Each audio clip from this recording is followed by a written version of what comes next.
Hey Pokemon Masters, Toby here, and the Pokemon Legends Arceus trailer obviously has me hyped to revisit the Sinnoh region. I mean, yeah, Brilliant Diamond and Shining Pearl as well, I guess, but I feel like we're not going to get a lot new in those games, given that they are supposed to be faithful remakes.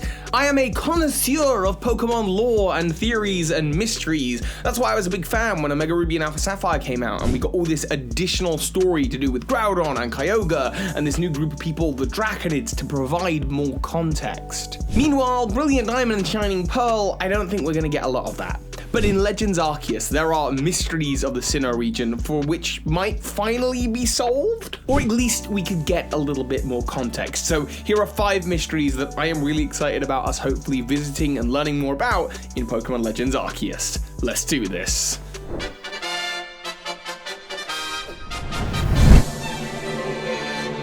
Okay, Pokemon Masters, let's start off with number 1, really straightforward, the Arceus Plates. There are 16 different plates that can all be attached to the Pokemon Arceus, and they change its type. And how could a game called Pokemon Legends Arceus not have in them the Arceus Plates as a sort of feature as part of the story? Maybe instead of collecting gym badges, we're collecting plates or trying to find them? The plates, as far as we know, were created at the very beginning of the Pokemon universe. When you pick up the plates in Pokemon Diamond and Pearl, they have different inscriptions. Some of them read that the power of giants was infused into making these plates. Others read that these plates give Arceus life. But if Arceus is the god of all Pokemon, then maybe, then how do giants tie into it? Dynamax? Gigantamax? It's Snorlax? It's possible that maybe there's a story to do with the Regis that tie into these. After all, the Regis are known as the legendary Titans, I think officially, and while obviously we only have 5 types so far, plus the normal one in Regigigas,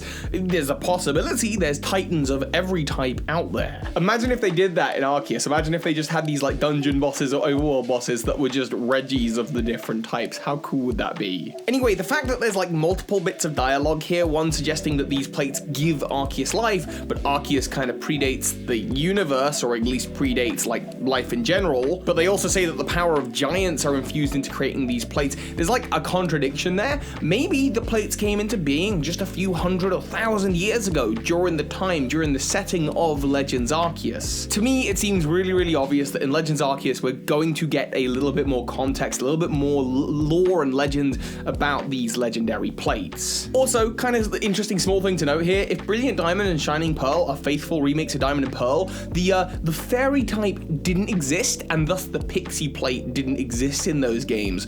So I do wonder how that would tie in. Number 2, speaking of Arceus, while I know technically it's not in Sinnoh, I really want to revisit the Sinnoh Ruins in the world of Pokemon Legends Arceus. The Sinnoh Ruins, for those of you who played Diamond and Pearl and Platinum and you're like, I don't remember those, that's because they're not in those games. They're actually in Pokemon Heart Gold and Soul Silver, and the only way you've probably learned about them is through the internet, because the event to get access to these ruins was by having the Hall of Origin event Arceus, which wasn't released anywhere outside of Japan other than like once, I think, and then transferring that to Heart Gold and Soul Silver, where you'd have access to the Sinnoh Ruins event. However, the fact that it's called the Sinnoh Ruins implies that these ruins are somewhere between Sinnoh and Johto. Locals talk about how the philosophies of ancient people from Sinnoh and those that built the ruins of Alph came together to create this area, which makes sense when you look at the outside architecture.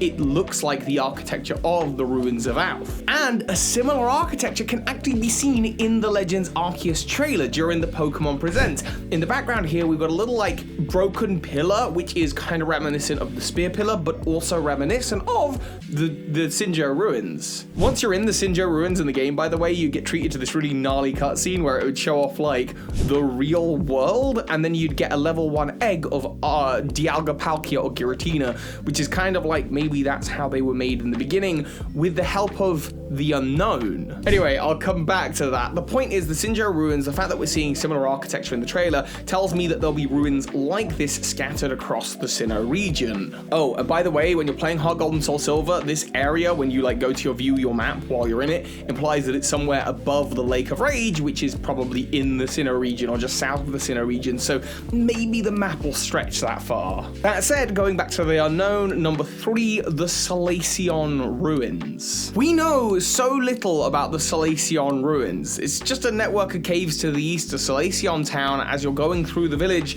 there's like nothing in this village other than like the daycare center. You're just like making your way through. To the south, there's the Hallowed Tower, which is like a tower for dead Pokemon. Why is that there? We don't know. Is it connected to the ruins? We have no idea. What's in the ruins? Well, all of the rooms are clearly like carved out by people. They all look pretty man-made, and there's inscriptions on the wall, all written in Unknown. You can find a couple of Arceus Plates there, and it seems to tie into that in the animated series, the episode Journey to the Unknown, I think it's called, where they find Arceus Plates in the Unknown Ruins. And we know, given the Sinnoh Ruins event that we just mentioned, that there is a tie between Arceus and the Unknown, but like, what is it? It is time, please. Is it not time that we finally answered some questions about the unknown and we could know more about them? And specifically, who made the Salacion Ruins? Why are they there? And do they exist in the world of Legends Arceus? Have they existed for hundreds of years?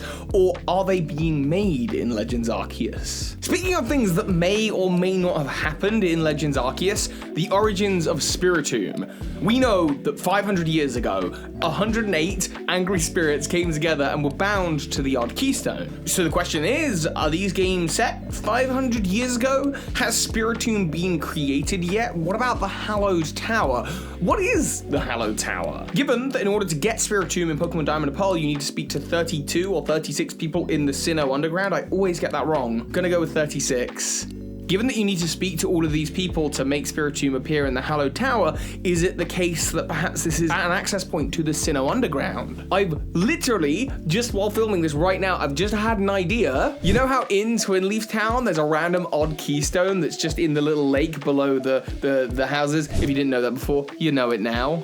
Also, you should totally be watching my Sinnoh Easter eggs video, I'm just saying. But what if in Legends Arceus we visit an early Twin Leaf Town, before Twin Leaf Town existed, we visit the area and it's our fault that there's an odd keystone there in the bushes or something? I don't know. Or will these 108 angry spirits appear in the Pokemon world as like Pokemon spirits or something, and it'll be your job to bind Spiritomb to the first odd keystone? Oh my goodness, that would be so cool. Yeah, I want more context, I want more lore here. And number 5, let's talk about the Red Chain. The Red Chain is an item of legend and myth in the Pokemon world. It's actually the main goal of Cyrus of Team Galactic, is to obtain the Red Chain to use it to control Dialga or Palkia. And the item seems to be created extracting the power of the gems of the lake spirits Mesprit, Azelf, and Uxie. On Cyrus's computer, there's some notes suggesting that legendary Pokemon like Dialga and Palkia, and even Arceus, who shaped the Pokemon world,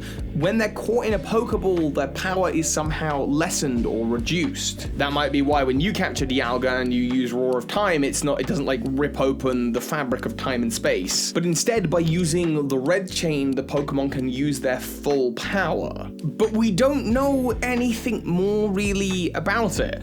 In Pokemon Platinum version, because both Dialga and Palkia appear, Cyrus has managed to create an artificial Red Chain to match up with the legit one. So it's an item of legend that can unleash the full power of Dialga and Palkia, but it can also be made artificially.